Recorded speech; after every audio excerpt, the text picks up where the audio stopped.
Au lieu de 1 sur 10, un client sur 3 qui sera un nouveau client peut-être sur 2025 dans le chiffre d'affaires généré. Absolument. Je dois passer 4-5 minimum, faire passer 4-5 minimum entretiens par semaine. Ah oui, c'est énorme. Ouais. C'est vraiment important de construire une proposition de valeur spécifique pour chaque persona, pour chaque stakeholder, pour qu'il y voit son intérêt, qu'il y ait un intérêt commun qui converge. Alors une fois qu'on a répondu à l'appel d'offres, il est élevé, il va être franchement au-delà de 70%. C'est énorme, énorme. Ouais, le message, c'est de dire en fait, quand t'es sales, tout est possible. Bonjour à toutes et à tous. Vous écoutez Vive la Vente, le podcast qui apporte des solutions simples à mettre en place pour booster l'efficacité de votre équipe commerciale. Vive la Vente vous est proposé par Up2, spécialiste de la vente et des commerciaux. 2 fois par mois, je reçois un ou une experte de la vente pour profiter de son expérience et lui demander ses meilleures pratiques commerciales. Si vous nous écoutez grâce à Apple Podcast ou Spotify, je vous invite à nous laisser une note et un commentaire. Vous pouvez aussi nous suggérer des invités là-bas ou sur LinkedIn. Mais passons au plus important. Aujourd'hui, pour ce 11e épisode de notre 7e saison, j'ai le plaisir de recevoir Romain Lopez, Chief Revenue Officer de Little Big Connection. Si vous ne connaissez pas encore Little Big Connection, voici quelques informations essentielles avant de nous plonger dans les questions principales de notre épisode. Little Big Connection est une scale-up internationale créée en 2013 avec l'objectif de simplifier la manière dont les entreprises font appel à des ressources externalisées, comme par exemple des sociétés de conseil ou des freelances. Ils ont été rachetés en 2015 par le groupe Mantoux et contribuent désormais à une hypercroissance admirable, 400 millions de CA en 2024, 50 pays d'activité et 400 salariés. Parmi la panoplie de services et de solutions proposées par le groupe Mantoux et par extension Little Big Connection, il y a une offre SaaS, Little Big Rise, qui connaît une accélération très forte depuis 3 ans, 75% de croissance annuelle, notamment au travers de signatures grands comptes tout aussi admirables, Total, Veolia, Valeo ou encore Air Liquide. C'est cette offre et ces succès que pilote Romain et ses équipes et dont on va tâcher de tirer tous les enseignements.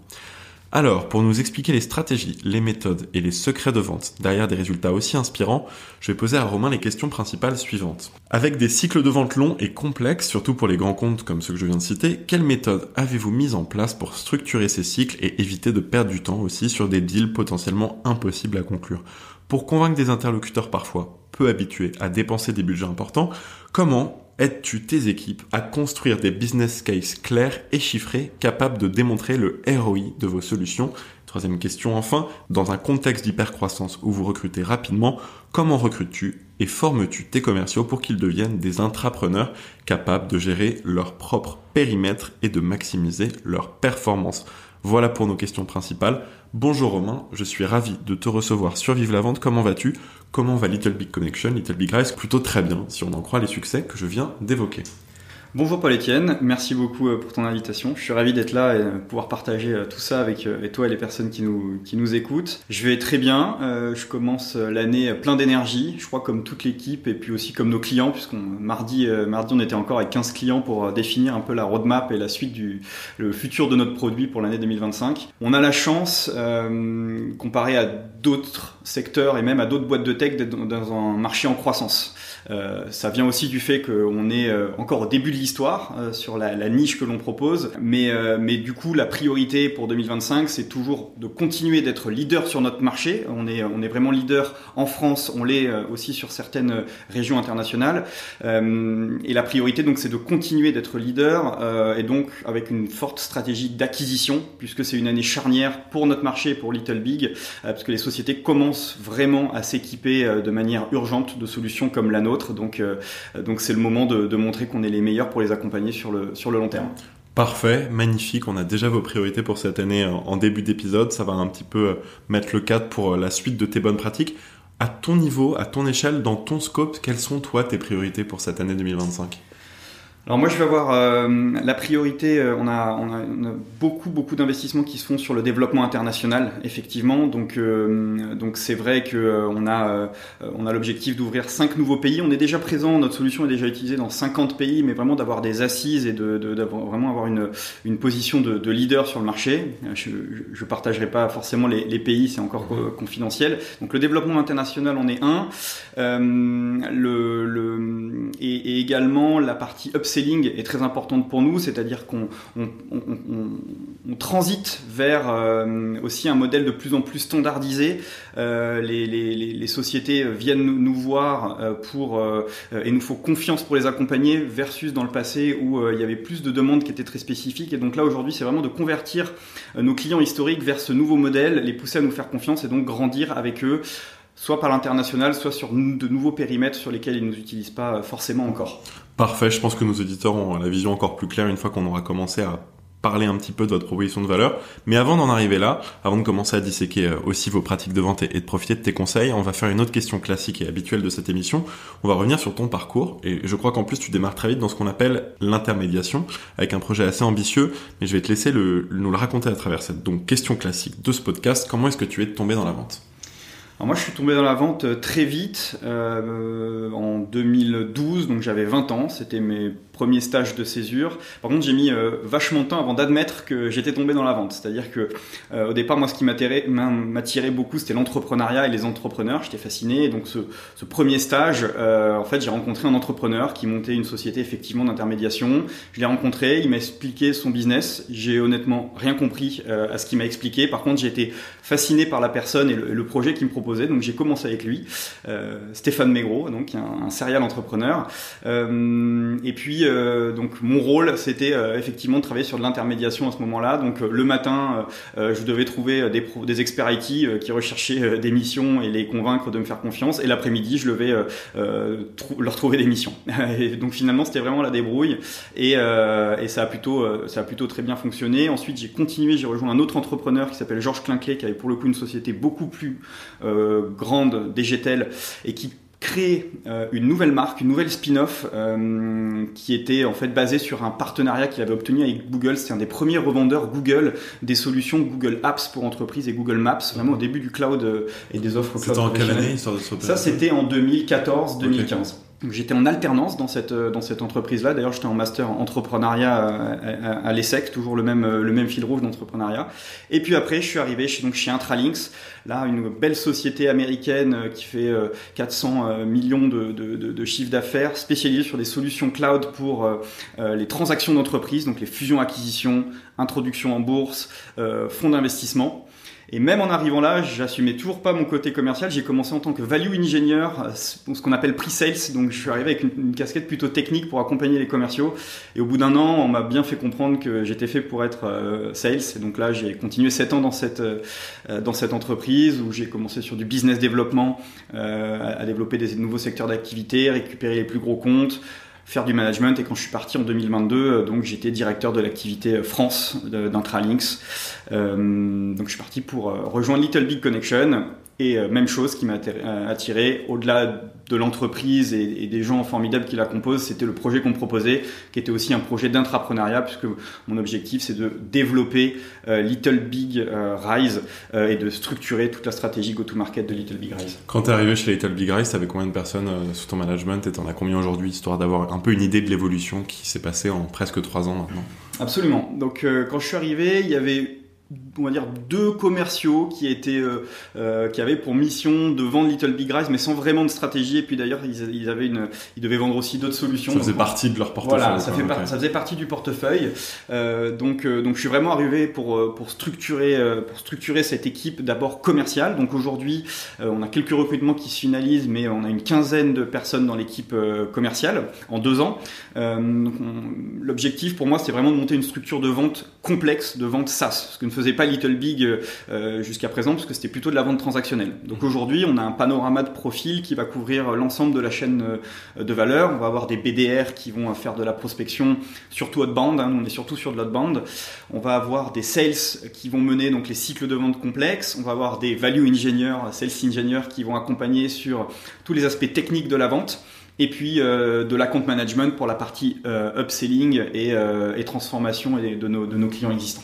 Ça fait beaucoup, ça nous donne encore un petit peu une sorte de teaser de ce qu'on va évoquer tout à l'heure de ton organisation. On rentrera un peu dans les chiffres, les rôles, les spécificités de tout ça dans la partie 2. Vous connaissez un petit peu la structure pour la plupart d'entre vous de nos épisodes, puisqu'on a d'abord une dernière question dans cette partie un peu introduction. C'est ta plus belle vente ou la plus importante à tes yeux. Je vais étoffer un petit peu mon interrogation. Je crois qu'il y a Total Energy qui est client chez Little Big Connection, que vous avez mis un peu plus d'1 an, voire 2 ans peut-être à mettre en œuvre. Est-ce que c'est ça, par exemple, pour évoquer ta plus belle vente ou la vente la plus importante? Alors c'est une très belle vente, c'est une vente très structurante pour Little Big, effectivement. Une référence pour votre... une référence incroyable, et puis surtout tout le cheminement a été semé d'embûches, donc c'est vraiment une très très belle vente. Les ventes qui marquent, c'est pas forcément celles qui vont être enfin, en tout cas pour moi, qui vont représenter le plus gros chiffre, le plus gros chiffre d'affaires. Celles qui marquent, forcément, moi, celles qui m'ont plus marqué, c'est les premières que j'ai fait. J'ai notamment un exemple quand j'étais chez Intralinks. Finalement, bon, j'avais des ventes parfois de plusieurs centaines de milliers d'euros sur plusieurs années. J'avais réussi à créer un gros partenariat avec Sanofi, par exemple, qui n'était pas client, qui était devenu un top client. Et c'était un modèle SaaS, évidemment. C'était un modèle SaaS plutôt sur SaaS et transactionnel à la fois. C'est-à-dire qu'on établissait une relation avec eux, mais ensuite il fallait aussi pouvoir répondre en mode projet. Ok, il y avait du pluriannuel aussi quand même. Absolument, ouais, il y avait du pluriannuel. Et donc tu arrives à signer Sanofi? J'avais arrivé à signer Sanofi, donc à créer un partenariat avec eux, et donc finalement, une fois qu'on avait créé le partenariat, il y avait toujours un gros travail d'account management pour faire en sorte que vraiment ils nous sollicitent sur l'intégralité au maximum de leur projet. Donc ça, c'était un gros succès pour moi. L'autre qui m'a beaucoup marqué, c'est rien à voir, ça devait être à peine 40K par an peut-être d'ARR, donc c'était pas grand chose, mais finalement j'avais rencontré une personne, un événement, qui travaillait dans une entreprise qui gérait des infirmiers et infirmières libéraux, et qui m'expliquait qu'il avait une problématique pour mettre à disposition des documents confidentiels sur le terrain à ces infirmières. Ça me fait penser à l'entreprise Brigade, je sais pas si c'est celle-là, mais ça me fait penser à ça. Alors, je vois très bien l'entreprise Brigade. Là, on est vraiment sur du partage documentaire. Donc, c'est-à-dire que c'était au quotidien comment on leur met à disposition des documents qui sont très confidentiels et qu'on doit protéger. Et c'est ce que faisait Intralinks, en fait. Intralinks faisait ça, mais pour des fusions-acquisitions, c'est vraiment du cloud sécurisé. Donc, rien à voir avec ce sujet-là. Mais par contre, en fait, techniquement, ça répondait aux besoins. C'était la même proposition de valeur, c'est juste pas le même ICP, quoi. Exactement. Et c'était, on n'avait jamais pensé à ce use case. Donc en fait, c'était un nouveau use case. Vous avez ouvert comme une nouvelle verticale client. Exactement. Alors finalement, ça s'est pas énormément développé. C'était plus un one shot. Ouais. Mais ce qui a été incroyable, c'est la reconnaissance que j'ai eue chez Intralinks pour un projet comme ça qui était assez petit. Et hors du commun. Voilà, exactement. Et le message, c'était de dire en fait, quand t'es sales, tout est possible. Tu peux être magicien et tu peux sortir des sentiers battus, être créatif et avoir une proposition de valeur dans laquelle qui sort effectivement de l'existant. Tout est possible, tout est réalisable, c'est le jeu de la vente. Est-ce que vous avez un surnom en interne, un raccourci pour dire Little Big Connection? En écrivant cette trame, je me suis posé la question parce que c'est un tout petit peu long. On dit LB ou Little Big et de plus en plus, vu que vraiment les deux offres, donc Rise que je pilote, l'offre VMS et l'offre Connect, on dit beaucoup Rise et Connect. Ok. Je vais essayer de m'adapter à ça. Puisqu'on va rentrer maintenant dans la partie 2 de cet épisode, ce qu'on appelle la zone de génie. On va vraiment ouvrir le capot de ta machine de vente. Est-ce que tu peux résumer pour nos auditeurs la proposition de valeur de Little Big Connection, donc de Connect et donc aussi de Rise? Little Big Connection, donc quand ça a été créé en 2013, il y avait un panorama en fait d'externalisation qui était le fait qu'il y avait de plus en plus d'acteurs spécialisés qui émergeaient sur le marché, des petites sociétés de conseil, des freelances. Donc ça crée beaucoup d'opportunités pour les grands groupes de se dire en fait il y a de la compétence et de l'expertise à disposition. Par contre, beaucoup d'enjeux pour réussir à la capter, à la gérer, à piloter la bonne modération de ces ressources-là.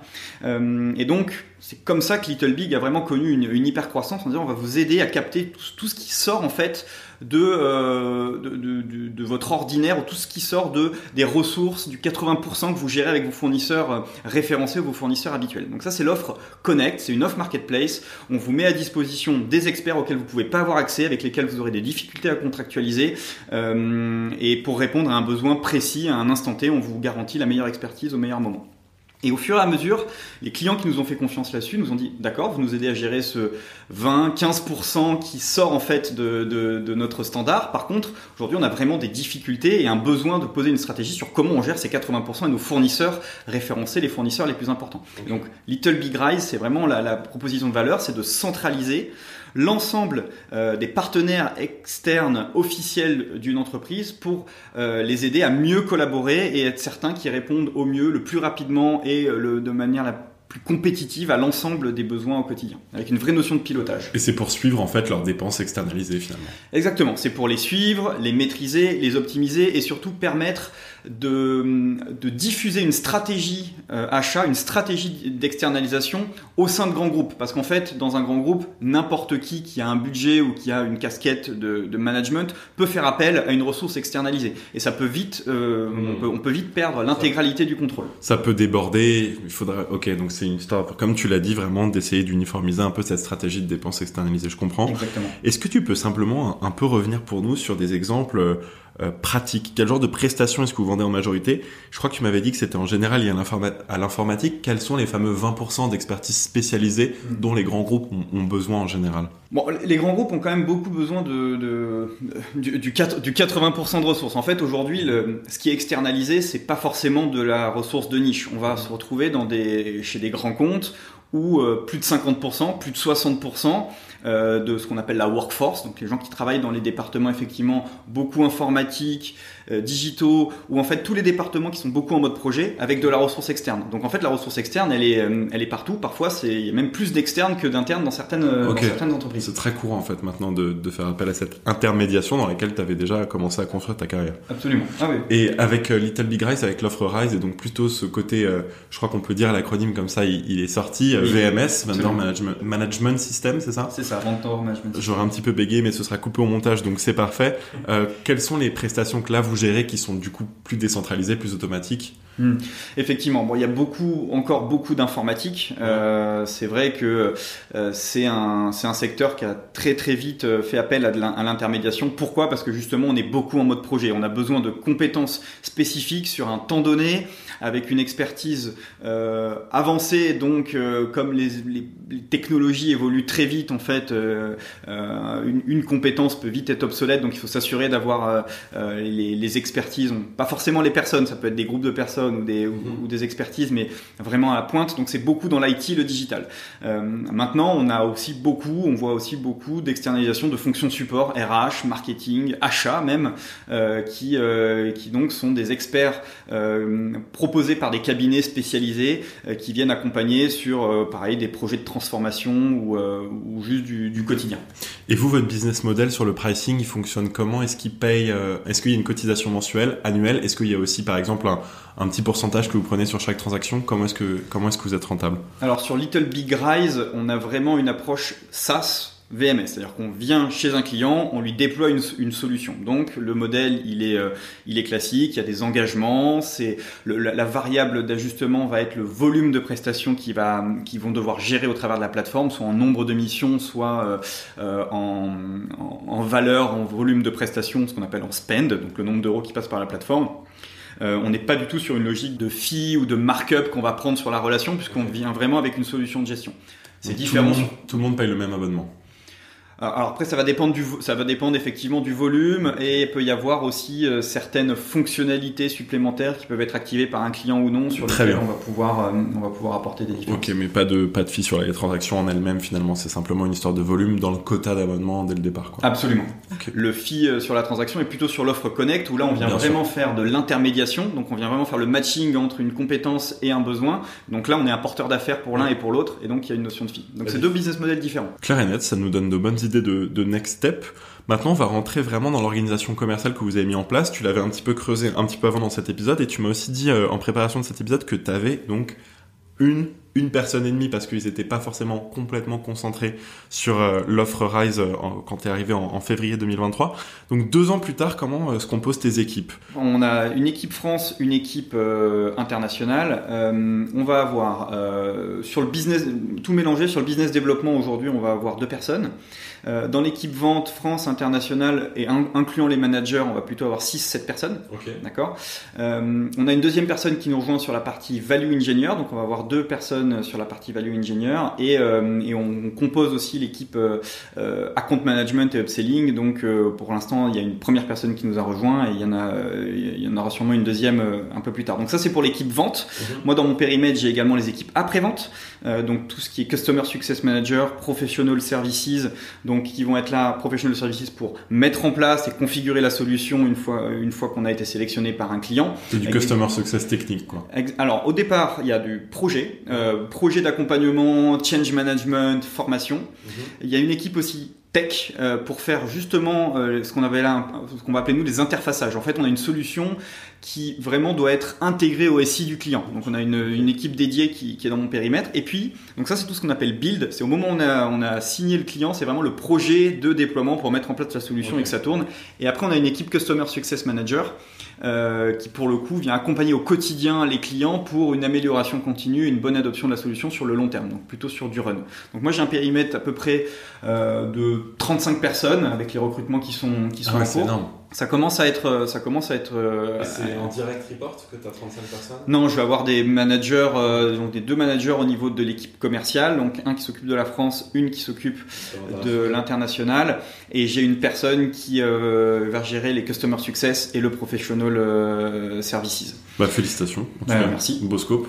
Ça se développe bien, et surtout ce qui est encore plus beau, c'est que Rise aujourd'hui, l'activité Rise représente 130 personnes, parce qu'on compte aussi une majorité de personnes au produit et au support aussi, mais c'est vraiment le produit. On a vraiment staffé l'équipe au produit. C'est le cœur c'est le cœur du réacteur. On est encore dans un marché qui se transforme. Les clients attendent de nous qu'on les accompagne non pas uniquement à gérer leurs prestations aujourd'hui, mais gérer leurs prestations demain.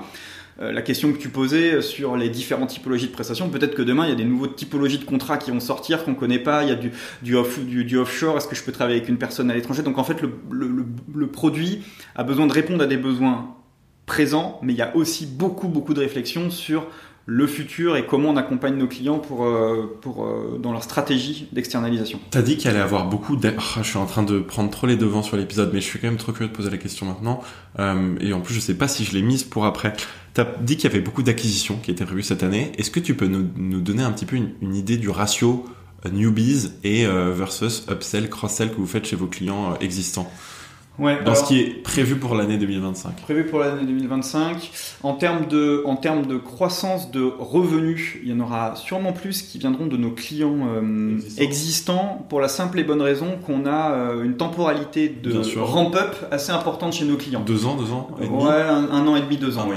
Donc les clients les nouveaux clients qu'on va acquérir cette année, finalement la part du chiffre d'affaires qu'elle va représenter en 2025 est pas très importante. Donc c'est plutôt les clients de l'année dernière il y a 2 ans. C'est plutôt ceux de 2025 qui seront importants en 2027. Absolument, okay. C'est ça. Donc là, en fait, vous allez enfin récolter un petit peu le fruit de votre travail de 2023, de quand tu as commencé à arriver. Donc exactement, là, ça devient de plus en plus satisfaisant pour toi et tes équipes, j'imagine. Absolument, exactement. Ok. Pour nous donner un petit peu une idée, sur 2024, la part des clients existants représentait combien de pourcents et elle représentera combien de pourcents en 2025 si tu savais estimer à la fourchette comme ça? En pourcentage, les clients qu'on avait en janvier 2024, c'est ça? Ils représentent quasiment 90% du chiffre d'affaires qu'on a fait. Donc il y a 10% peut-être qui a été généré par des nouveaux clients cette année. Par contre en 2025, ces nouveaux clients, ils vont représenter, on est quand même en une croissance assez forte, donc ils vont normalement devoir avoir une hausse du chiffre d'affaires de 20-30% relié juste à ces... Donc là on aura, au lieu de 1 sur 10, un client sur 3 qui sera un nouveau client peut-être sur 2025 dans le chiffre d'affaires généré. Absolument. Là, on est à 75 clients pour l'instant, donc c'est plutôt des grands comptes, sachant que maintenant on est sur des rythmes où cette année, par exemple, on s'attend à avoir entre 25 et 30 clients de plus. Ok, donc magnifique. Ça fait beaucoup. Mais ils commenceront à faire du chiffre que pour 2027, comme tu l'as expliqué pour le ramp-up. Revenons un peu à ton scope, toi, personnel. On l'a déjà évoqué un petit peu tout à l'heure, mais j'ai envie de parler mission. Quelles sont tes missions, on va dire, de manière hebdomadaire? C'est vrai que dans un projet comme celui-là, où on part pas d'une coquille vide, parce qu'il y avait déjà un bel existant, mais on est vraiment en structuration. Excuse-moi, je te coupe. Vous étiez combien au total quand t'es arrivé? Là, t'as dit que vous êtes 120 personnes, c'est ça? Sur Rise? Ouais. Il y avait pas d'organisation dédiée que à Rise. C'était vraiment exactement. Même une des offres exactement. Okay. Même le produit initialement, c'était des équipes qui étaient mixées, qui travaillaient sur les 2 offres. Aujourd'hui, on a vraiment scindé les équipes en 2, donc il y a une équipe dédiée Rise. Donc, difficile de faire 2 ans plus tard, du coup, vous êtes 120, 130 pour l'offre Rise. Sur ces 130 personnes, combien sont des personnes qui sont arrivées au cours des 2 dernières années? Intéressant. Je dirais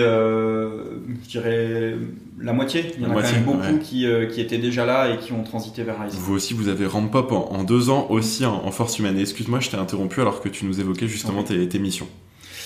Moi, mes missions au quotidien, en fait, ce qui est super intéressant, ce que j'adore et ce qui est aussi difficile parfois à articuler, c'est que comme on est sur encore une structuration d'équipe, je vais faire beaucoup encore d'opérationnel. Je suis vraiment présent sur les phases de vente importantes. Je suis vraiment au quotidien avec nos clients. Le scope de Customer Success Manager, par exemple, je l'ai récupéré il y a quelques mois uniquement. Au départ, c'était pas moi. Donc, je suis au quotidien à aller échanger avec nos clients. Donc, j'ai un rôle commercial fort.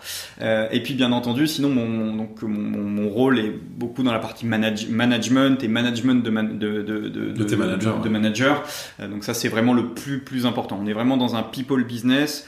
Mon travail est bien fait si les gens sont contents, se sentent investis de la mission, croient au projet et se donnent à fond, et surtout qui communiquent entre les différents les différents métiers qui sont pas forcément les mêmes, qui ont pas forcément les mêmes enjeux. Donc vraiment, il y a une partie vision qui est très importante, sur laquelle je travaille beaucoup en ce moment pour aligner tout le monde vers une vision commune. Okay. et que tout le monde prenne sa responsabilité. Ça part vraiment de participation dans le projet commun. En termes de proportion, tu dédies combien de pourcents de ton temps à la vente et à au relationnel avec les clients? Bon, je dirais quand même bien 30%. C'est bien. Ouais. Je passe beaucoup de temps aussi sur le recrutement. En fait, ça vient vraiment du dirigeant de Mantoux aussi, qui dit que c'est intéressant. Il fait le comparatif entre les grands dirigeants qui disent toujours que leur priorité c'est de recruter et qui finalement passent 5-10% de leur temps, même pas parfois, à faire passer des entretiens, à rencontrer du monde. En fait, c'est la base. Une fois qu'il y a les bonnes personnes au bon endroit et qu'elles ont le bon matériel et la bonne vision, ça tourne. Donc, on fait vraiment très attention. Donc, je dois passer 4-5 minimum, faire passer 4-5 minimum entretiens par semaine. Ah oui, c'est énorme. Ouais.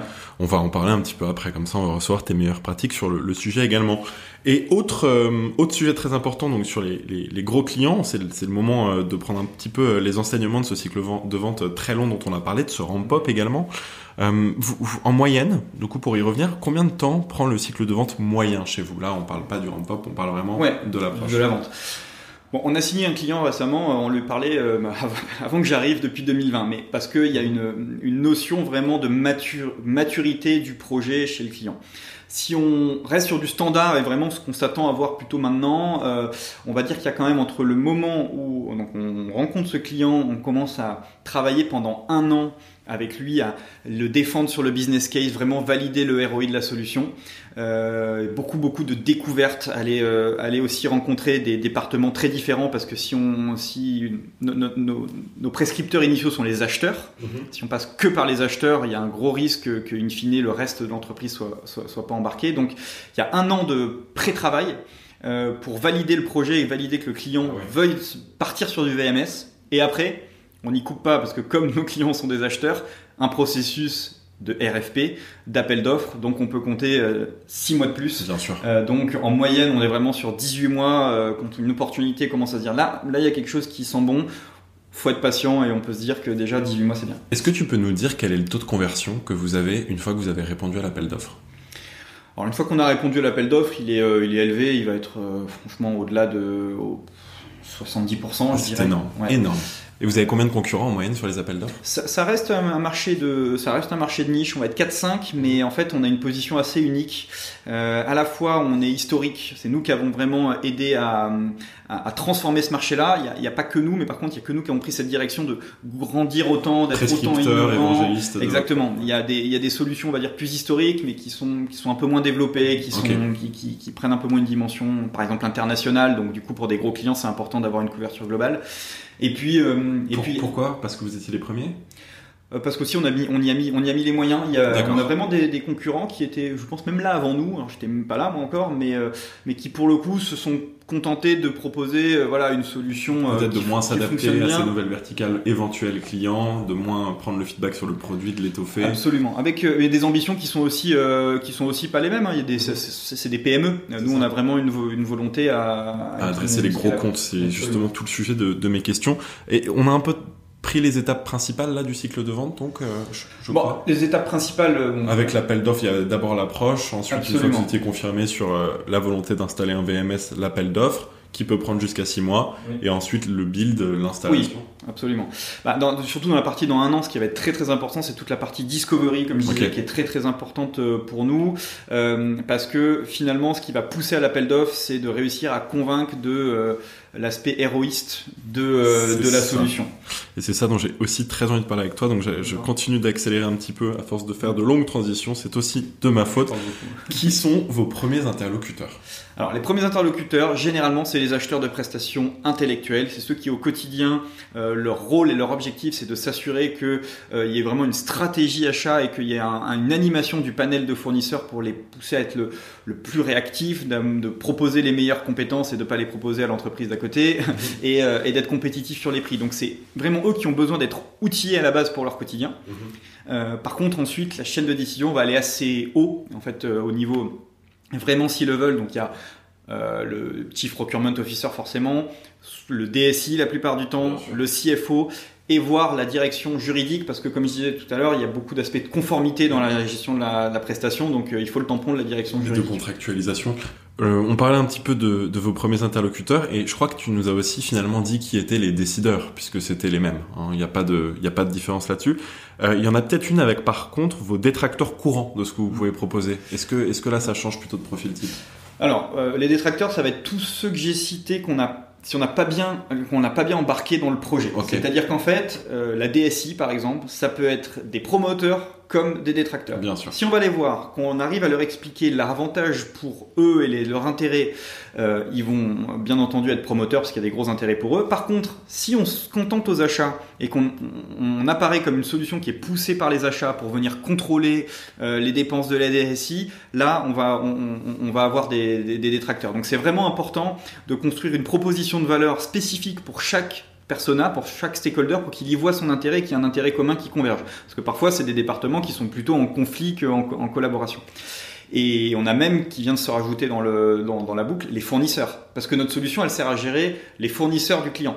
Donc on a aussi, et ils ont leur mot à dire, des fournisseurs qui ont une position très dominante au sein des organisations et qui peuvent dire non, mais on veut pas que vous mettiez une solution comme ça, vous venez nous empêcher de bien faire notre travail avec vous. Donc on a besoin aussi de les embarquer et de leur montrer que c'est aussi dans leur intérêt d'avoir une solution qui pousse à la transparence et qui facilite les échanges au quotidien. On l'a rappelé, 75% de croissance et encore une proposition de valeur finalement assez jeune qui date d'il y a quelques années, donc c'est normal que vous soyez logiquement les évangélisateurs un petit peu, les prescripteurs de votre offre à ce point-là, mais j'ai l'impression que ça fonctionne et c'est pour ça que tu es là pour répondre à toutes ces questions sur aussi la vente grand compte.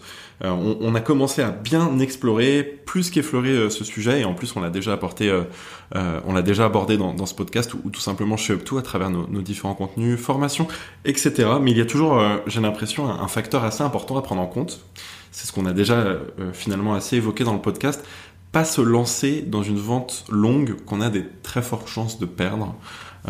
Qu'est-ce que tu en penses et comment est-ce que tu crois qu'il faut éviter de perdre du temps sur des ventes qui ne vont jamais se faire? Ouais. Alors on n'a pas toujours été très très bon là-dedans, on en a perdu du temps.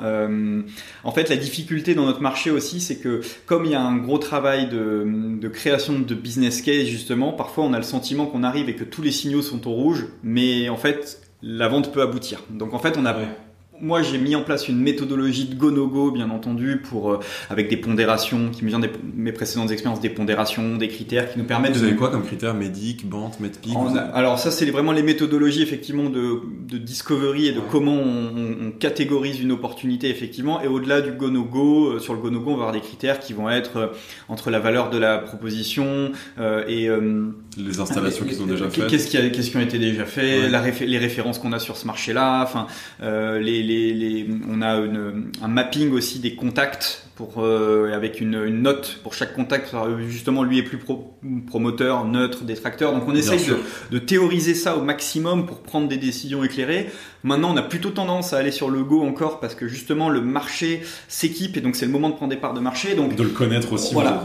Mais par contre le risque qu'on a, c'est que comme on est très identifié sur notre marché, il n'y a pas un RFP de VMS où on n'est pas sollicité. Et souvent, on va aussi... Pas un seul appel d'offres de gestionnaire de ressources externalisées. Ah oui, pardon. Un seul appel. Alors, je le redis au cas où, mais je pense que c'est bon. Okay. Et souvent, on va aussi en finale. Donc, en fait, on a un gros risque de se dire, en fait, si on perd, on est vraiment allé au bout du bout. Donc, Poulidor, très souvent. Quoi. C'est ça. Donc, en fait, ce qu'il faut qu'on fasse, c'est au fur et à mesure de l'avancée de l'opportunité. C'est ce qu'on fait maintenant. On a des critères et des cases à cocher qu'on va aller challenger aussi à plusieurs en fait. C'est ça qui est très important, c'est de permettre à la personne, au sales qui gère la vente, de lever la tête, de venir se faire challenger par d'autres et de lui dire attends mais là en fait par exemple, je sais pas, t'as toujours pas parlé de contrat à ce moment-là, il y a quand même un truc qui va pas. Si on a trop la tête dans le guidon, faut mieux faire appel à une vision un petit peu externalisée. C'est comme quand on est artiste ou même quand on produit du contenu, comme ça nous donne un petit peu un avis clair. C'est ça que tu essaies de dire. Exactement. Après, voilà, on a des critères clairs, une bonne liste en fonction des stades d'opportunité. Donc, on utilise un CRM. On a des stades d'opportunité. Par exemple, pour passer d'un stade à l'autre, il faut avoir coché des cases très particulières. Et si on les coche pas, vous utilisez quel CRM? On a Salesforce. Tu peux nous donner quelques exemples de critères pour passer d'une étape à l'autre avec l'étape en question? Ouais, alors du coup, par exemple, le MEDIC est très important pour le coup. Il y a certaines cases du MEDIC qui doivent être remplies pour passer, par exemple, d'une opportunité qu'on qualifie à 25% de chance de gagner à 50% de chance. Mais effectivement, il y a des cases à cocher qui vont être les informations que j'ai obtenues de la part du client, les engagements. Est-ce que j'ai réussi à avoir un plan d'agreement? Est-ce que j'ai réussi à parler à telle persona au niveau hiérarchique ou au niveau département? Si j'ai toujours pas parlé à DSI, c'est qu'il y a un problème. Il y a aussi l'inverse. Est-ce que j'ai fait intervenir Romain déjà dans mon process de vente pour venir apporter un peu plus de hauteur Je crois que c'est 40% de chance de plus de signer lorsqu'on apporte son N+1 sur un rendez-vous à partir du rendez-vous numéro 3. Je crois que c'est une histoire comme ça. Je pense qu'il faut le faire au bon moment. Ça aussi, on a eu un peu de mal au début vu qu'on était tout petit. J'étais partout et donc finalement, quand il y avait besoin d'escalader, donc il y avait bien entendu la CEO de Little Big Connection qui vient et qui est très impliquée dans tout aussi. Magnifique. Mais il faut bien gérer ce niveau d'escalade, effectivement. Je disais Poulidor tout à l'heure parce qu'on n'a pas envie d'être Poulidor en vente parce que ça veut dire qu'on est allé jusqu'au bout du process de vente et qu'on a perdu à la toute fin. Finalement, on est plus grand perdant parce que peut-être que si on avait abandonné au début, on aurait économisé du temps et que économiser du temps, ça nous aurait fait gagner de l'argent ailleurs. Pour le coup, le meilleur deuxième commercial, c'est celui qui abandonne suffisamment rapidement pour se consacrer à d'autres deals. T'es d'accord avec ça ?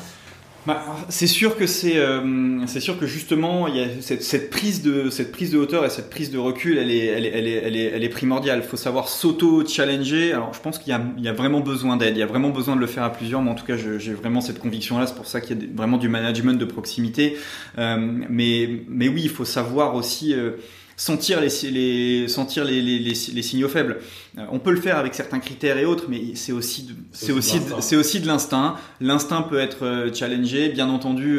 On a toujours envie de tenter le coup, mais c'est important de se rendre compte que voilà, les journées sont pas extensibles. C'est un vrai problème quand on est sales, c'est que le travail se termine jamais. On peut toujours aller. Donc, il faut savoir se mettre aussi des limites et se dire comment je mets mon énergie à bon escient dans une logique de résultats. Et l'impact fort aussi, c'est la relation qu'on va avoir dans le rapport de force avec le client. Il y a des clients, ils vont nous demander ou des prospects qui vont nous demander énormément de contenu ou de choses, de travail. Et donc ça, il faut savoir le mettre en perspective et demander en échange. Ok, d'accord. Moi, je veux bien m'engager à mettre cette énergie-là, mais qu'est-ce qui me garantit derrière que l'énergie est mise aussi de votre côté? Ça, c'est très important. Que ce soit un petit peu donnant-donnant. Exactement. Faisons du full concret avec les exemples qu'on a cités tout à l'heure comme Total Energy. Est-ce que tu pourrais nous donner tes conseils concrets et actionnables quand il s'agit de vente grand compte et cycle de vente très long? Pour commencer par la discovery, par exemple. Comment trouver les bons interlocuteurs? Ouais. En fait, dans le MEDIC, justement, il y a le C de Champions. Souvent, on va un peu mettre de côté. Enfin, il est important, mais on va dire oui, c'est bon, j'ai mon champion, c'est lui. En France, on se dit on a notre intermédiaire ou notre coach classique, notre référent classique, et on va le contacter et ça s'arrête là. Voilà. On n'a pas trop l'idée de le convertir. En fait, il faut vraiment des champions avec un grand S. En fait, et ça, l'exemple de Total Energy en est un bon, c'est que un projet comme le nôtre à mettre en place chez Total Energy, c'est beaucoup d'efforts de plusieurs personnes qui ont des convictions, qui savent que c'est ce qu'il faut déployer dans l'entreprise et ils se mettent à risque en fait en nous poussant. C'est ça. Ils se mettent à risque parce que on leur ferme beaucoup de portes et ils doivent aller escalader. Alors que parfois on leur demande pas forcément, ils pourraient rester dans leur coin, faire leur métier, pas vouloir forcément transformer. Donc il faut vraiment réussir à capitaliser sur ces champions, les identifier et les analyser, savoir effectivement est-ce que c'est la bonne personne pour être champion, à la fois par rapport à son niveau hiérarchique, mais pas que. Parfois il y a des gens, ils ont des hauts niveaux hiérarchiques, mais ils ont pas forcément d'influence, pas forcément une bonne réputation en interne. C'est pas eux qui ont le plus grand dynamisme pour aller vendre pour toi. Et le point très important, c'est l'intérêt qu'ils ont. L'intérêt personnel. L'intérêt personnel, okay. Effectivement. Est-ce qu'on a un intérêt commun? Pourquoi ces champions, on a identifié qu'ils pouvaient faire changer les choses au sein de l'organisation. Pourquoi maintenant ils vont aller faire les efforts nécessaires et pourquoi ils vont pas abandonner au premier non mais on verra ça l'année prochaine ou c'est pas dans les prios et aller remettre le sujet au-dessus de la table. Il faut que les coachs de votre offre, les ambassadeurs de l'offre Rise, il faut que ce soit finalement les mêmes personnes que vous allez aider avec votre solution pour que ce soit les meilleurs ambassadeurs de votre proposition de valeur ou pas? Absolument, mais du coup il faut qu'il y en ait plusieurs parce qu'on les aide pas forcément de la même façon, ils n'ont pas forcément le même intérêt. Un petit front uni, ça vous aidera plus à pousser en Exactement. Et donc souvent il faut que le procurement manager soit absolument ravi de pouvoir utiliser bientôt Rise au sein de son entreprise. Absolument, il faut qu'il en soit vraiment ravi et puis faut qu'il arrive à vendre les business outcomes qui vont en découler en fait. C'est-à-dire que il y a l'aspect outil, je suis content de l'utiliser, et puis surtout qu'est-ce que ça va apporter parce que finalement il faut être héroïste un petit peu. Il y a que ça. C'est la parfaite transition pour ma toute dernière question de cette première sous-partie sur la vente grand compte, parce que j'ai envie de parler de prouver le ROI après, de savoir un petit peu construire de bons business cases, des business cases qui aident à convertir de nouvelles références. Mais j'ai une dernière question sur le cycle de vente des grands comptes, c'est qu'il est long. Le vôtre, il est en plus particulièrement long, notamment parce que vous avez ces fameux appels d'offres et vous essayez de le réduire. C'est normal, mais comment est-ce que vous y prenez? C'est quoi vos pistes?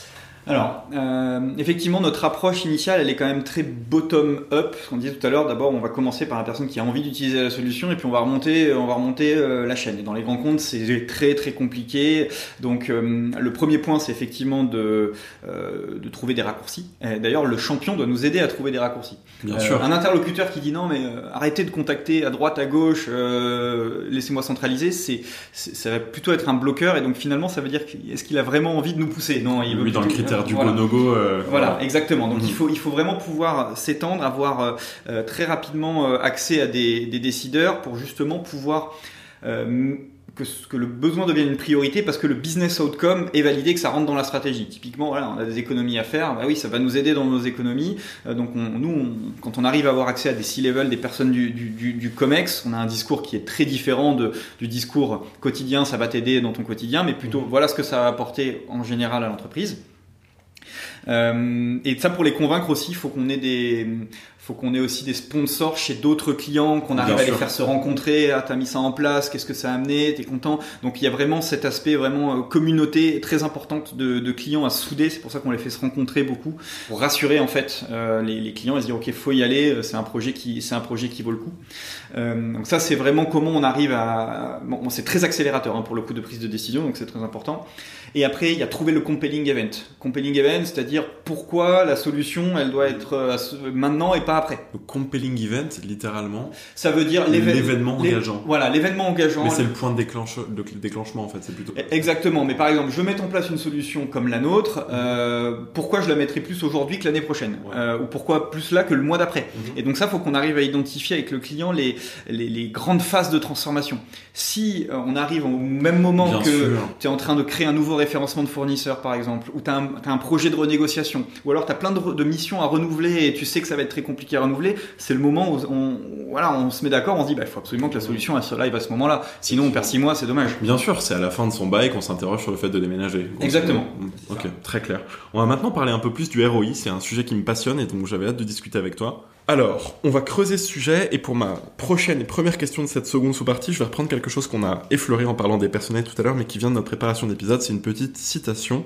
Tu m'avais dit « J'apprends à mes sales à monter des business case héroïstes parce que nos personnels ne sont pas des gens qui dépensent du budget à la base. » Ça m'avait beaucoup étonné parce que quand on est procurement manager et qu'on a l'habitude de finalement avoir la maîtrise d'un budget pour prendre des ressources externalisées, j'aurais tendance à croire qu'ils ont finalement une propension à dépenser de l'argent, mais pas forcément pour des solutions telles que la vôtre. C'est ça la nuance ? Même les acheteurs sont très bons pour acheter, mais ils achètent pour les autres. Ils achètent Très peu pour eux finalement. C'est malheureusement, et c'est vraiment une erreur je pense, c'est des départements qui n'ont pas beaucoup de budget d'investissement pour s'outiller ou pour se renforcer, ou même en termes de ressources, on voit souvent que c'est des gens qui ont des scopes assez larges, avec ils sont peu à les gérer. Donc nous parfois on a des énormes groupes avec très très peu d'acheteurs qui vont gérer des millions et des millions de dépenses.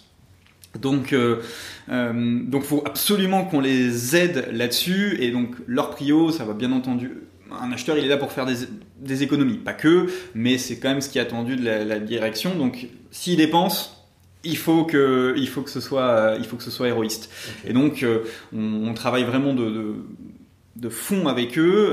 Donc il y a un peu le haut de l'iceberg, c'est bien entendu. Donc aujourd'hui, on est en capacité très facilement de prouver certains ROI immédiat. Data chiffrée. Exactement, data chiffrée. Tu as quelques exemples que tu peux nous citer ou pas? Oui, déjà le coût moyen d'une prestation va baisser à peu près de 10% à partir du moment où on met en place une solution. Okay. On n'en met pas. Pourquoi? Parce qu'il va y avoir une mise en concurrence systématique. Les bons fournisseurs vont être sollicités au bon moment, et il se peut que il y en ait un qui ait une ressource disponible, il va la mettre peut-être à un tarif plus compétitif parce que c'est le bon moment pour lui. Il y a toute la visibilité, le fait que les acheteurs soient là, enfin il y a plein de mécanismes sur la partie. Donc ça c'est beaucoup pour les acheteurs. Et ça c'est la partie visible de l'iceberg. Ça c'est la partie visible de l'iceberg. Que finalement est uniforme à travers toutes vos approches clients. Absolument. Mais il va y avoir quelque chose de plus personnalisé, j'imagine. En fait, le plus personnalisé, c'est vraiment de rentrer dans le fond du sous-jacent. C'est-à-dire qu'en fait, recruter une ressource, c'est pas juste un prix et j'achète quelque chose. C'est en fait tout ce qu'il y a derrière. Et c'est là qu'on va réussir à embarquer la DSI. C'est-à-dire que si on arrive à accélérer le cycle d'achat, on arrive par exemple ce qu'on appelle le time to fill, le moment où j'ai un besoin et le moment où je trouve la ressource pour démarrer. En fait, les impacts sont énormes.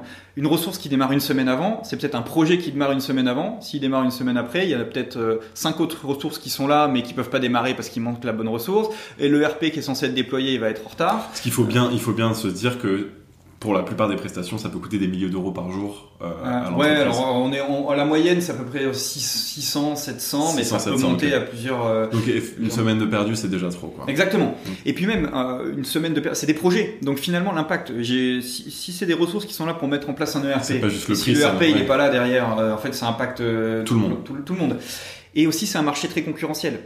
Si je suis pas efficace et que j'ai pas de VMS pour solliciter les fournisseurs, l'entreprise d'à côté qui est en train de mener le même projet que moi, elle va peut-être tomber sur l'expert, il n'y en a pas deux, il était disponible à ce moment-là, et ben il est allé chez le voisin. Ok, donc ça peut arriver. Et alors comment on monte des business cases héroïstes? Vous utilisez certaines de vos références pour en convaincre d'autres du même secteur? Absolument, ouais.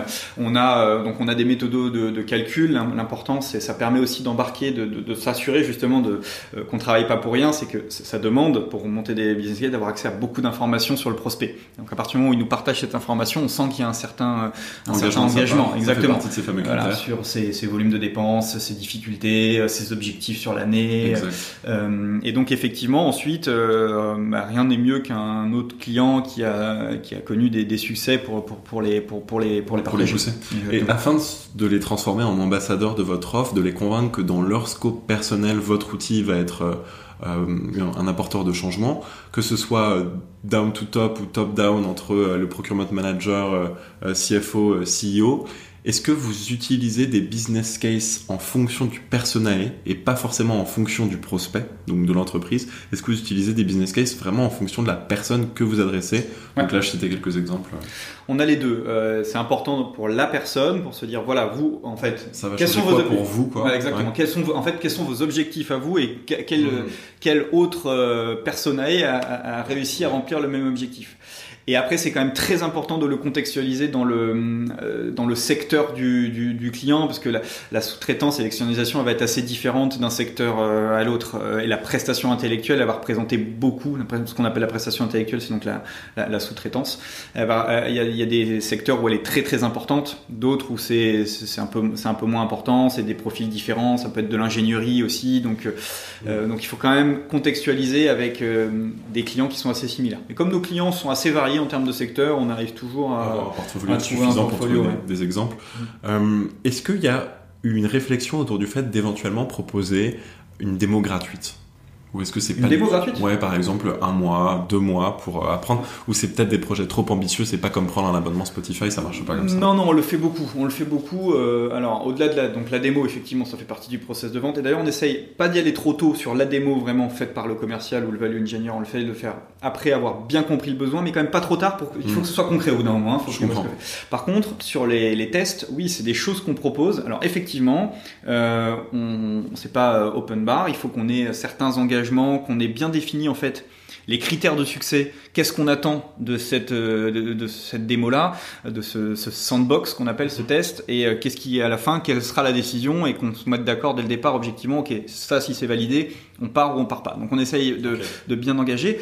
Mais c'est un très bon point, on le pousse beaucoup, donc le proof of concept. Bien sûr. Qui est autre chose que la démo. La démo, c'est plus j'essaye la solution. Le proof of concept, c'est j'essaye en vrai. La démo, c'est une démo complètement aseptisée. C'est comme si on essaye un jeu vidéo. Un concept, vous l'avez installé, vous faites le premier niveau chez vous. Absolument. Et ça, on le fait. Et ben ça, c'est pour l'aspect ROI, c'est magnifique. Parce qu'en fait, de dire, écoutez, on a travaillé ensemble sur un ROI, on connaît les objectifs, on vous a fait parler avec des clients qui l'ont fait. Maintenant, pour vous convaincre, le dernier point, on va essayer sur un échantillon qu'on a bien défini ensemble, et on va analyser les résultats à la fin. Proof of concept, vous avez combien de conversions derrière ?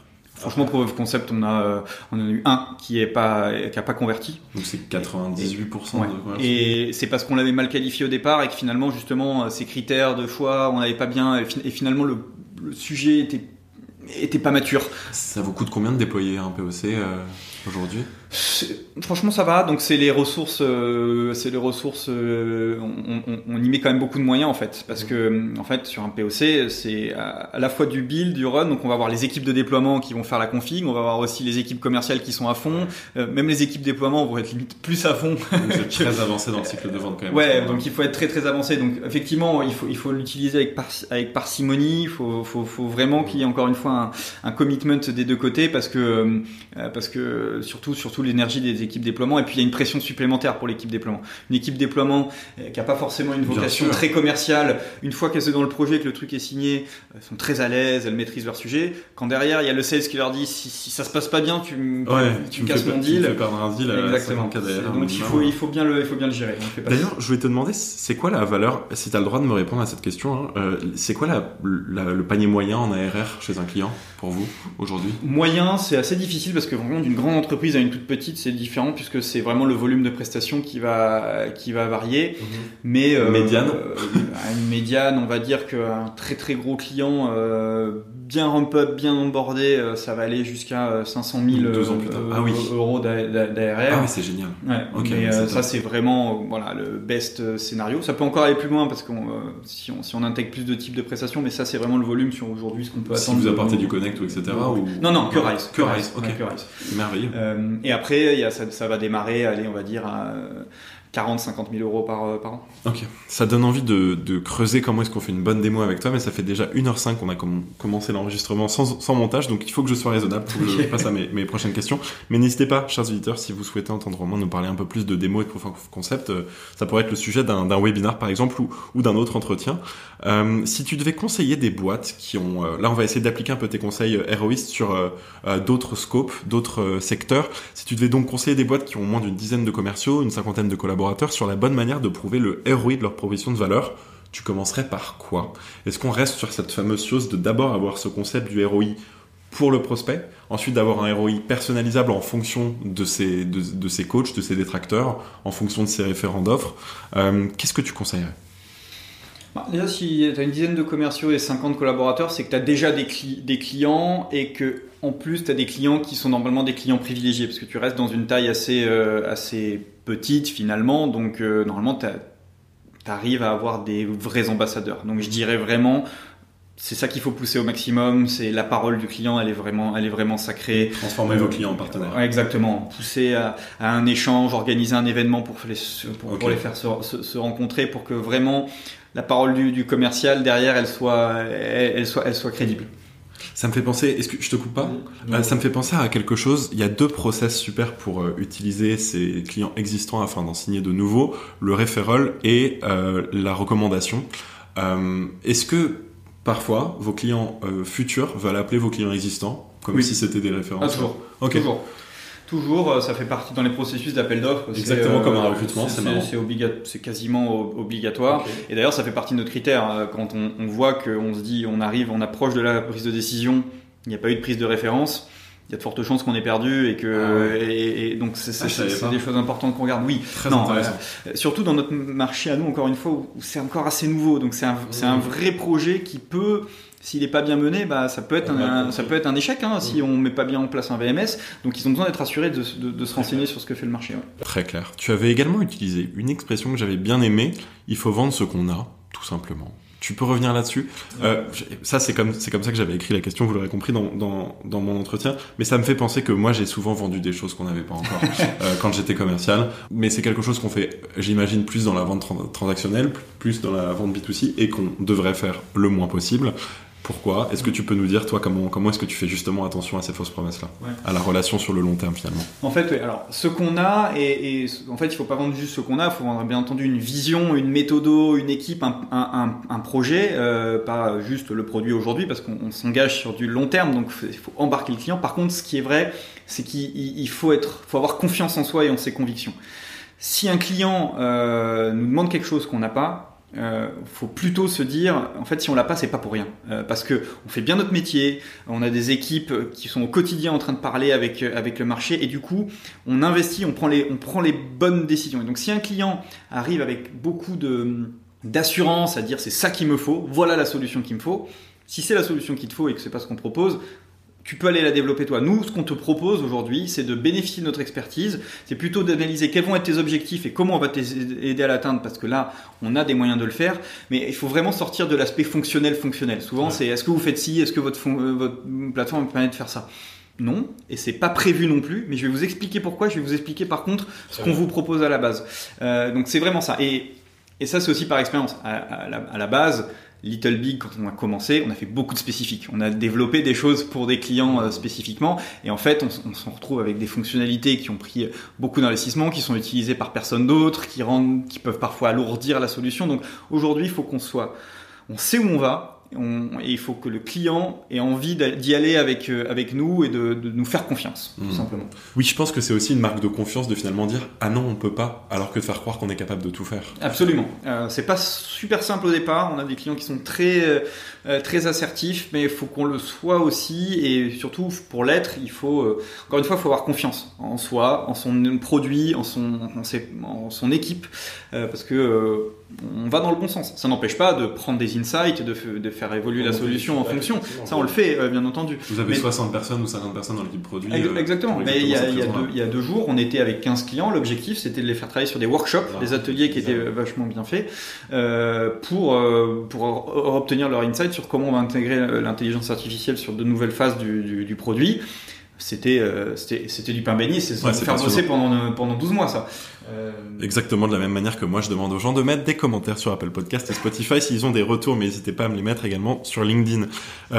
C'est mon avant-dernière question un petit peu de toute cette zone de génie. On va parler un petit peu plus de ta culture commerciale, de ce que tu mets en place dans l'équipe en termes de culture justement. C'est quoi une approche intrapreneuriale de la vente ? C'est ce que tu pousses auprès de tes commerciaux, tu veux qu'ils soient un peu le CEO de leur propre périmètre. C'est le terme que tu avais utilisé quand on avait discuté en off. Effectivement. Alors, le CEO, en fait, c'est vrai que le rapport avec un entrepreneur, souvent, il mène beaucoup d'actions. Il doit savoir mobiliser les personnes autour de lui. Parfois, un entrepreneur avec peu de moyens, d'ailleurs. Donc, pas forcément en les payant le plus possible. Et donc, en fait, c'est ce que j'attends, moi, des équipes commerciales. C'est-à-dire, en fait, il faut embarquer l'ensemble des personnes qui peuvent t'aider, donc tous les différents départements, les clients, dans ton projet.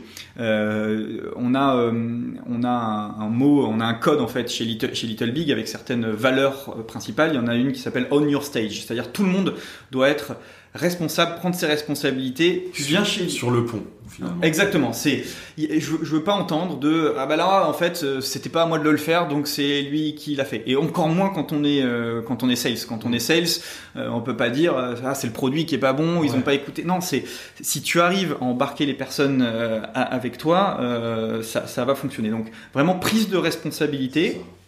Créativité aussi, faut pas hésiter à sortir des sentiers battus, on peut le faire, et aussi testing is a new doing, c'est-à-dire si on se trompe, c'est pas grave. C'est pas grave. Et ça, c'est l'intérêt de l'intrapreneuriat versus l'entrepreneuriat.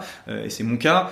J'ai pas de risque personnel finalement, donc on peut y aller. On est soutenu par une structure qui est solide, qui nous fait confiance, qui a envie qu'on avance, et on peut se permettre de se tromper. Donc c'est ça, c'est vraiment le fait de pouvoir sortir du schéma classique pour justement embarquer un peu tout le monde avec soi. Ça me donne envie de parler des différences avec l'international qui peut y avoir, mais on n'a aussi pas le temps forcément de creuser ce sujet-là, malheureusement, alors que pourtant on arrive à être très exhaustif sur les autres, mais c'est comme ça me fera une autre excuse à nouveau pour te recevoir peut-être une autre fois ou sur un autre format. On va traiter notre dernière question sur le recrutement. T'as dit t'en fais passer 4-5 par semaine en ce moment, c'est énorme.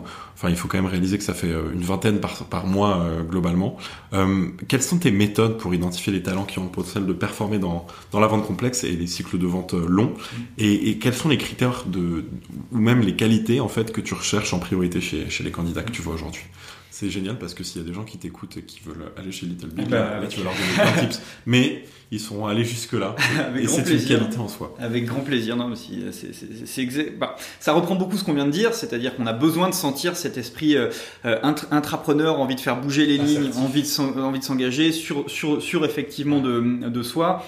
Les valeurs qu'on a, nous, c'est trust, openness et performance. Donc on a besoin d'avoir de quelqu'un qui va pas avoir peur de prendre des responsabilités, de confiance, voilà, et qui a pas non plus peur des difficultés.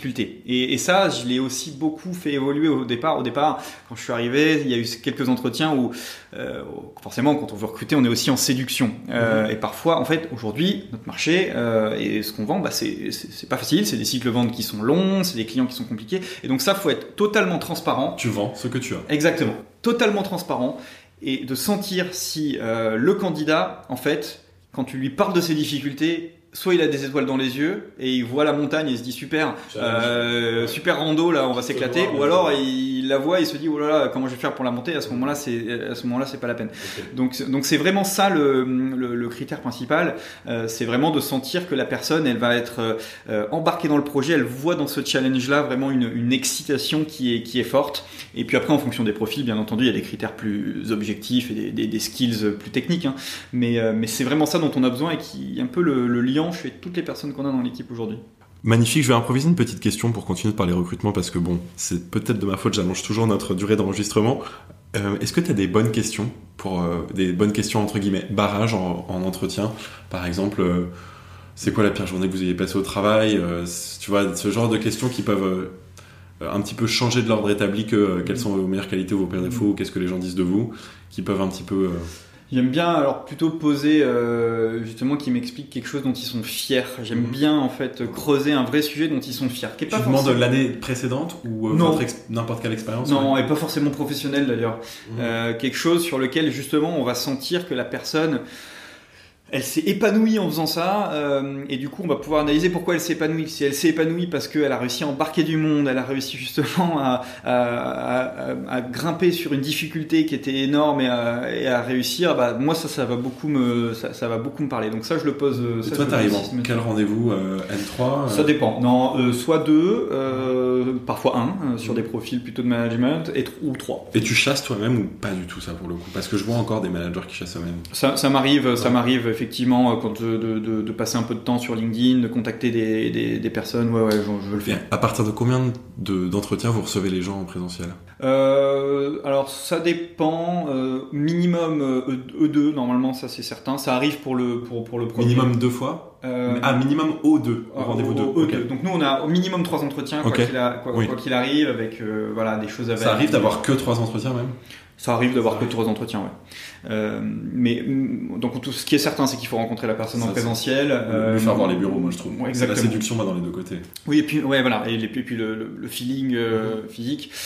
On essaye de le faire dès le premier rendez-vous, mais ça dépend des profils. Quand vraiment il y en a beaucoup, on les voit plutôt à partir du deuxième entretien. Et d'ailleurs, juste complètement pour diverger, avant de rentrer dans nos conseils de fin, vous faites combien de proportions de vos rendez-vous en physique et combien de proportions de vos rendez-vous en vidéo? On pousse beaucoup au physique. Alors on le pousse beaucoup. Après, donc, sur nos cycles de vente, on voit beaucoup on les voit des dizaines et des dizaines de fois les clients avec des ateliers, des choses comme ça. Donc on va pas les voir systématiquement en physique. Par contre, pour les moments clés, soit la première rencontre, soit la deuxième rencontre, parce qu'on va rentrer vraiment dans le vif du sujet, et puis ensuite des grosses soutenances, on fait en physique. Globalement, les équipes là vont faire au moins 2-3 rendez-vous par semaine en physique. Ok. On va passer à notre temps 3, conseil de fin. On y est, j'ai enfin profité de tous tes conseils en particulier dont je te remercie déjà beaucoup. Maintenant c'est nos un peu rapid fire questions, c'est comme ça qu'on le dit en anglais, mais c'est juste des questions rapides, hein, c'est tout. Comment est-ce que tu définirais l'importance de la technologie chez vous? Quels sont les outils indispensables selon toi? On a parlé de Salesforce tout à l'heure, Est-ce que vous en avez d'autres? Je pense à Outreach, Lemlist, Casper éventuellement, Mojo, ce genre de choses. On a Lemlist et Casper effectivement. Ah, vous avez les deux. Pour la partie prospection, il y en a un plus pour le téléphone, plus pour le mail, je sais plus exactement. Je pense que c'était dans le même ordre. Je crois qu'on on est aussi en test avec une solution type Mojo mais qui n'est pas Mojo, qui s'appelle Demodesk. Et puis on a, moi ce qui est très important aujourd'hui vu qu'on se structure, c'est surtout la doc. En fait, c'est basique, mais d'avoir un bon outil de gestion et de centralisation de la documentation et des informations. Et là, on utilise Loop. Qui est un peu la nouvelle solution de collaboration et de notes de, je connais pas, mais de Microsoft. Ok, donc c'est une sorte de Notion proposée par Microsoft. Exactement, qui est vraiment bien et qui nous permet vraiment de structurer parce que on peut vite se retrouver à faire 20 fois la même présentation, ne pas capitaliser. Donc ça, on travaille beaucoup là-dessus. Qui passe son temps à trier le loop? Là, on a fait un gros travail avec la personne qui est value engineer dans l'équipe. C'est bien ce que je me disais. Incroyable ce qu'elle a fait. Quelqu'un qui est là, en fait, c'est la Sales Enablement Manager, grosso modo. En fait, elle a une vue sur tout. Elle sait tout ce qui. Elle produit une grosse partie du contenu, mais elle est avec tous les commerciaux, les customer success. Donc, elle a une vue exhaustive. Et donc, transverse, du coup, pour la capitalisation, c'est vachement fort. Et puis, elle a une vraie force de vulgarisation aussi des sujets pour bien pouvoir sortir la bonne presse qui va passer le bon message. Donc là, on a fait un gros travail. Tellement important d'avoir quelqu'un qui soit en mesure de prendre du recul sur tout ce qui se passe. C'est pour ça qu'on envoie des éclaireurs ou qu'on a besoin de longue vue sur un bateau. Mais c'est la même chose. Désolé, hein, j'aurais enchaîné les analogies un peu à la Bamboileux, mais très bien. Voilà. Est-ce qu'il y a d'autres outils? Après, on a la chance de faire donc partie du groupe Mantoux qui investit beaucoup sur l'intelligence artificielle pour le coup et pousse beaucoup à des initiatives d'intelligence artificielle. Donc, il y a des personnes dans l'équipe qui ont participé à des challenges AI et du coup, ça nous permet d'avoir des outils aussi intéressants, par exemple pour pouvoir répondre à des questionnaires d'appel d'offres basés sur notre historique, ou en tout cas pour aller plus facilement chercher l'information. On pose une question, il va nous aller ressortir où est-ce qu'on a eu la bonne question. Et ça, vous avez pris un plan, par exemple OpenAI en premium afin de pouvoir utiliser l'outil sur vos propres bases de données, ou vous avez développé votre propre IA? Au niveau groupe, on utilise la base, l'algo de OpenAI, mais qui est déployé sur les serveurs de Montou. Donc on a notre propre qui s'appelle Montou.ai, et dedans il y a des sous-parties qui s'appellent Ask. Donc on a Ask Little Big, on a un chat qui nous permet par exemple pour un commercial qui a une question sur le produit. Plutôt que d'aller chercher dans le help center ou d'appeler la personne du produit, il tape sa question et ça va lui sortir la chose sur le produit. Et donc pareil pour les réponses à l'appel d'offres. Donc ça c'est vachement bien. Faut qu'on continue encore. Est-ce que vous mettez cette solution à disposition de vos clients à travers une forme de proposition de valeur sur le VMS? Ouais, on a aujourd'hui 2 gros pans qui sont gérés par l'AI. Donc typiquement, un client il doit générer un appel d'offres pour l'envoyer à ses fournisseurs. Donc une proposition. Donc on a un moteur de génération d'appel d'offres qui lui dit voilà les skills que tu dois demander. Et ça c'est IA. Ça c'est l'IA. IA génératif trop stylé. Et pareil pour la sélection des propositions, on a un algorithme de matching qui va dire en fait entre le besoin que tu avais exprimé et la proposition, on te donne un score. Alors on vient pas dire on te donne un score pour aider à l'analyse. C'est marrant, je constate, mais aussi c'est vrai, c'est du management de workforce, mais c'est aussi ce qu'on propose chez Up2 dans le cadre de notamment nos processus de recrutement et de formation. C'est un matching basé sur l'IA, histoire de faire se rencontrer les meilleurs commerciaux pour les meilleures entreprises. Donc c'est intéressant comment ça peut s'insérer en fait sous toutes les intermédiations de la société professionnelle. Qu'est-ce que vous avez automatisé dans vos process commerciaux ces 2-3 dernières années, à part les choses qu'on vient d'évoquer? Je pense que c'est globalement ça. C'est vraiment le résumé de vos rendez-vous aussi, par exemple. Oui, ça vient avec soit le fameux Demodesk, qui est comme Mojo exactement.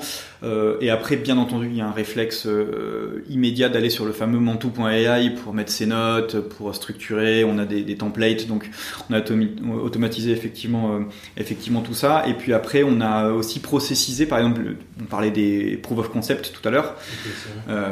Justement, aujourd'hui, on a fait en sorte que ça nous prenne le moins de temps possible parce qu'on a créé une vraie méthodo pour que mettre en place une solution de test, ça soit rapide et que ça prenne pas une config à 100%. Donc tu dirais qu'un commercial, on va essayer, je vais utiliser un terme un petit peu péjoratif, mais un commercial lambda, entre guillemets, chez Little Big, il passe combien de temps de son temps à vendre ?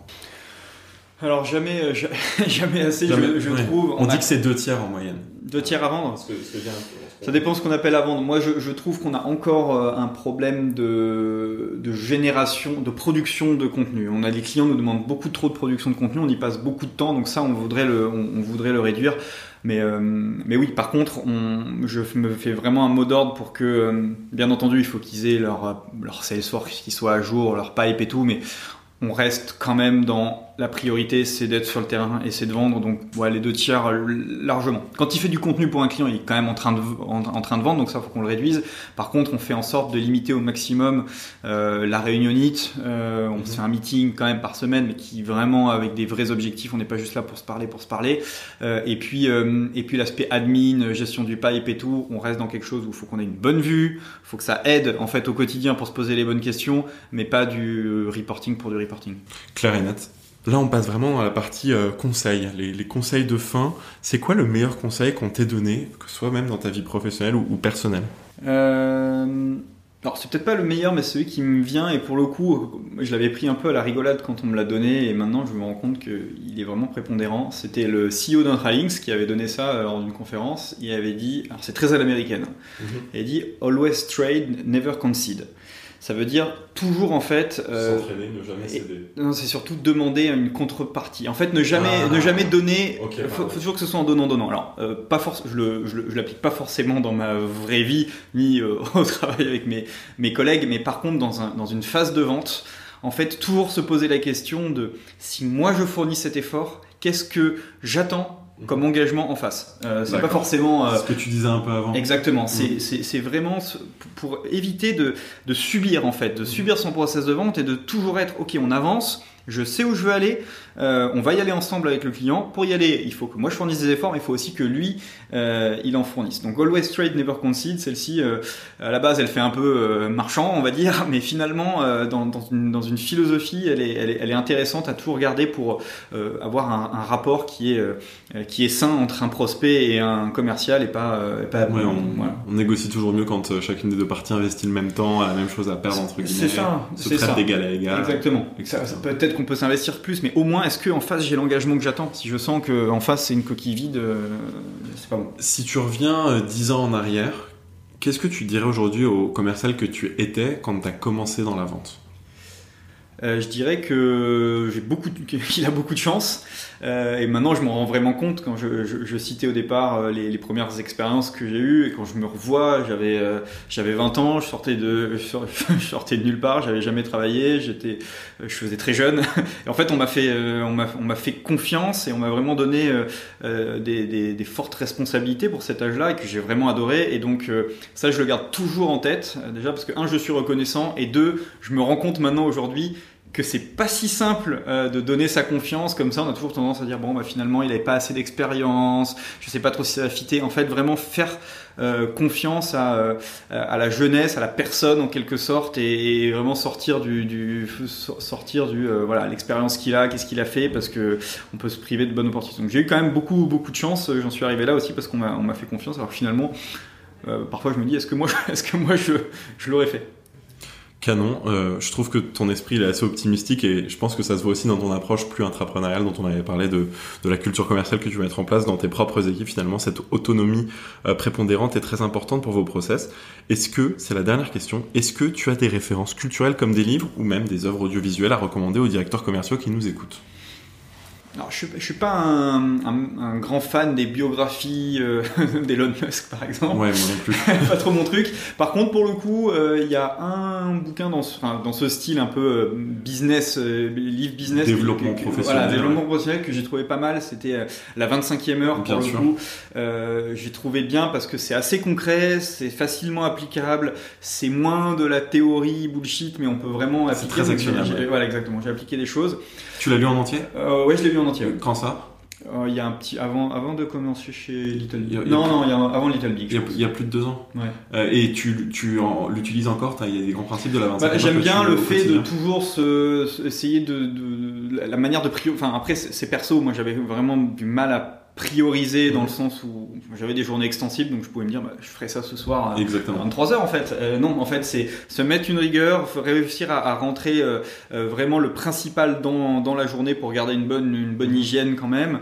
Donc l'aspect priorisation qui était important, l'aspect très basique, mais se dire je mets un meeting de 45 minutes parce que il n'y a pas on n'est pas obligé de mettre 1 heure, on peut mettre parfois 45 minutes. C'est des petites choses comme ça où de productivité en fait plutôt que j'essaye toujours de me dire est-ce que là vraiment le temps est optimisé. Est-ce que tu as des recommandations pour rester un peu cultivé? Par exemple, il y a les échos, bien sûr. Alors, Capital, Challenge. Ça vient beaucoup de mon métier d'avant chez Intralinks. Pour le coup, il fallait vraiment qu'on soit au fait de toute l'actualité économique parce qu'on était fallait qu'on soit en avance sur les opérations de fusion-acquisition. Donc, j'ai vraiment gardé ce réflexe-là et il est très important en fait dans la C'était les pages du Figaro, plutôt les échos. Moi, j'aime bien l'Informé, qui est un journal un peu de scoop business. Challenge, ils sont très bons. Challenge est bon aussi, ouais. Effectivement, mais en fait, j'ai réussi à me développer une passion pour ça, c'est-à-dire que j'arrive à m'intéresser à toutes les industries en fait et à essayer de comprendre pourquoi il y a des business parfois qui sont insoupçonnés et qui font vivre plein de monde. Donc ça, je pousse vraiment beaucoup à le faire parce que c'est super intéressant.